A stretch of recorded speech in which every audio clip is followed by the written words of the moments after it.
Gautama went to every known master. Gautam उस समय के हर मशहूर गुरु के पास गए।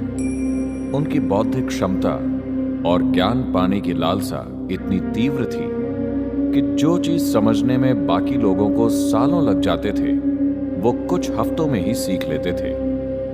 समाधि की 8 अवस्थाएं होती हैं। गौतम ने उन सभी अवस्थाओं को प्राप्त कर लिया था, मगर फिर भी वो जानते थे कि ये जीवन की संपूर्णता नहीं है।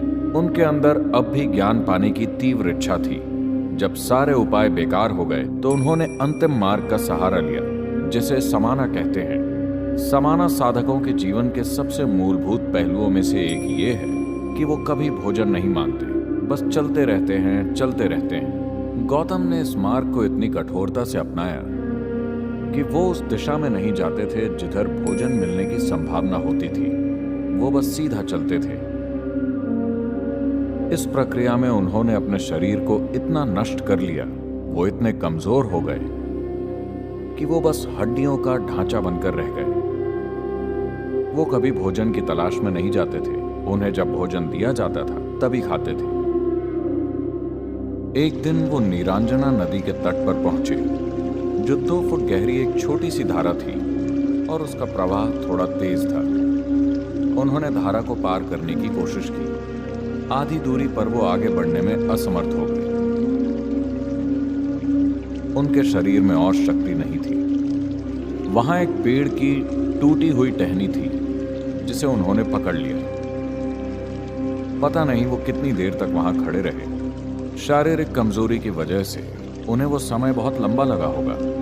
वो कुछ मिनटों का समय भी हो सकता है या कुछ घंटे भी, मगर उनके अनुभव में वो समय बहुत लंबा था। वो बस वहीं अटके रहे। उनके अंदर अगला कदम उठाने की ताकत नहीं थी, मगर वो हार मानने वालों में से नहीं थे।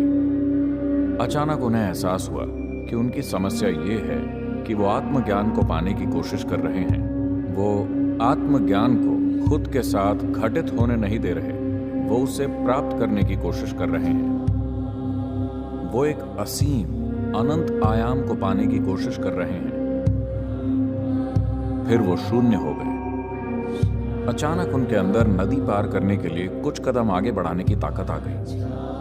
वो जाकर उस बोधि वृक्ष के नीचे बैठ गए।